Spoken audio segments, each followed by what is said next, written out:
Praise the Lord. கிறிஸ்து இயேசுவின் நாமத்தினாலே உங்களுக்கு என்னுடைய அன்பின் வாழ்த்துதல். கர்த்தர் தாமே நம்மை ஆசீர்வதிப்பாராக. இந்த நாளிலேயும் சற்று நேர சிந்தனைக்காக ஒரு வேத பகுதியை நம்ம தியானிக்க போகிறோம். புலம்பலின் புஸ்தகம் 3வது அதிகாரம், அதனுடைய 44வது வசனத்தை நாம் வாசிக்க கேட்கலாம்.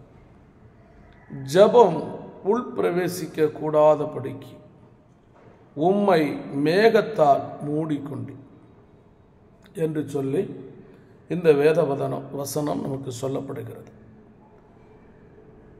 ஆண்டவர் இங்கே சொல்லுகிறார், இந்த உலகத்தில் ஒவ்வொரு மனிதனும் ஆண்டவராகிய தேவனை நோக்கி ஜெபம் பண்ணி கொண்டே இருக்கிறோம். ஜெபம் பண்ணாதவர்கள் யாருமே இல்லை. கர்த்தருடைய பிள்ளைகள் ஒவ்வொரு நாளும் அதிகாலையில் ஜெபிக்கிறவர்கள் இருக்கிறீர்கள். அதாவது நைட்டு 12 மணிக்கு, சரியாக 12 மணிலிருந்து 2 மணி வரைக்கும் ஜெபம் பண்ணிட்டு வந்திருக்கிறீர்கள். இரவு முழுவதுமே உட்கார்ந்து ஜெபிக்கிறவர்கள் இருக்கிறீர்கள். அப்படி ஆண்டவருடைய பிள்ளைகள் இன்றைக்கு உலகத்தில் வாழுவதற்கு அல்லது அவருடைய வாழ்க்கையினுடைய முன்னேற்றத்திற்கு ஒரு காரணம் ஜெபம். எல்லா பரிசுத்தவான்களும் ஜெபித்திருக்கிறார்கள். உலகத்தில் இருக்கிறதான, அதாவது உயர்ந்திருக்கிற அல்லது பிரபலமாய் இருக்கிற எல்லா ஊழியர்களையும் நாம் விசாரித்தால் அவர்கள் செய்திருக்கிறதான ஒரு காரியம் என்ன அப்படின்னா ஜெபம். ஜெபம் இல்லாமல் எந்த ஒரு மனிதனும் ஜெயத்தை பெற முடியாது. ஜெபம் இல்லாமல் எந்த ஒரு மனிதனும் உயர்வுக்குள்ள வர முடியாது.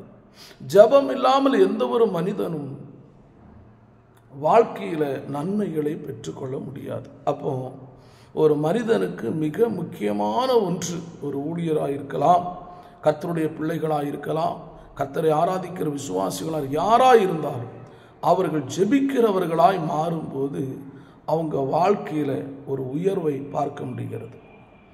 ஜெபம் தான் மிக முக்கியமான ஒரு ஆயுதம் இல்லையா? ஜெபம் பண்ணுங்க, ஜெபம் பண்ணுங்க. வியாதியா, ஜெபம் பண்ணுங்க.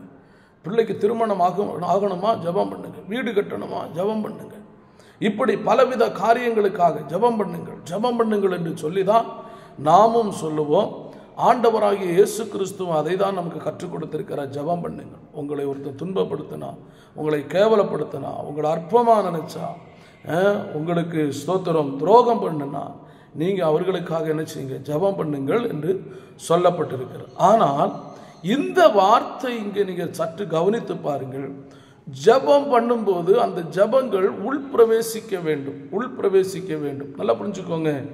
உங்களுக்கு விரோதமாய் ஒரு மனிதன் வருகிறான், அவர்களுக்கு விரோதமாய் நீங்களும் செல்லுகிறீர்கள். நீங்களும் உங்களால் முடிஞ்ச வரைக்கும் அந்த மனுஷனோட ஃபைட் பண்ணுறீங்க. அந்த மனுஷனை என்னெல்லாம் கெட்ட வார்த்தை போட்டு திட்டணுமோ, என்னெல்லாம் செய்யணுமோ செஞ்சிட்டீங்க.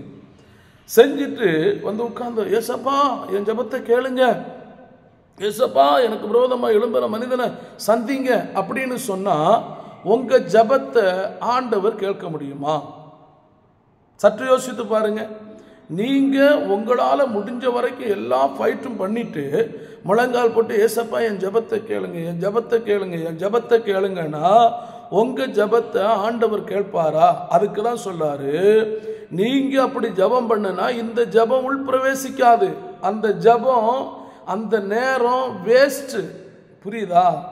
நீங்க மற்றவங்க கிட்ட சண்டை போட்டுட்டு, மற்றவங்களை கேவலமா பேசிட்டு, மற்றவங்களை அற்பமா பேசிட்டு, மற்றவங்களை கிண்டல் பண்ணிட்டு நீங்க செய்கிற ஜெபம் வேஸ்ட்.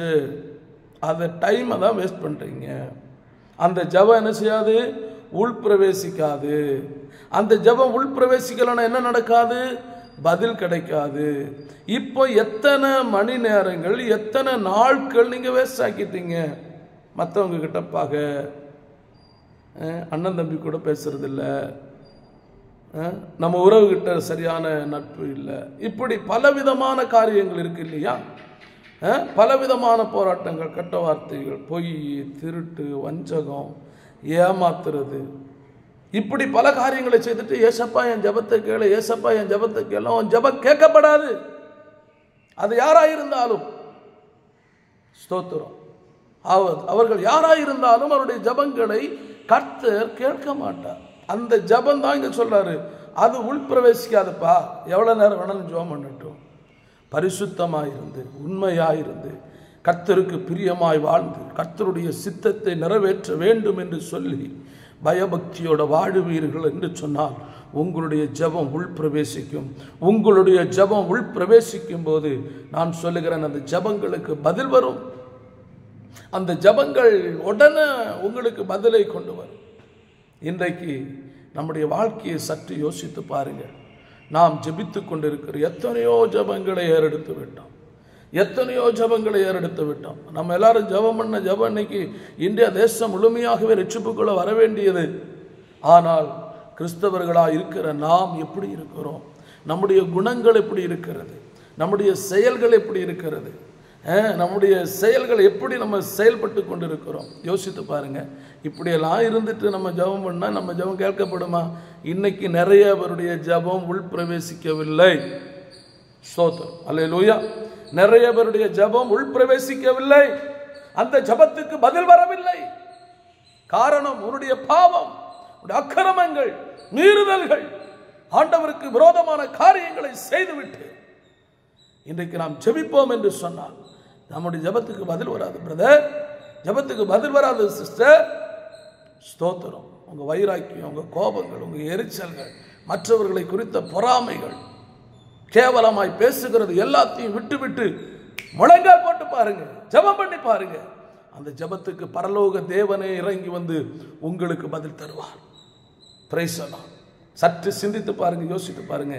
கர்த்தர் உங்களை ஆசீர்வதிப்பாருங்க. God bless you.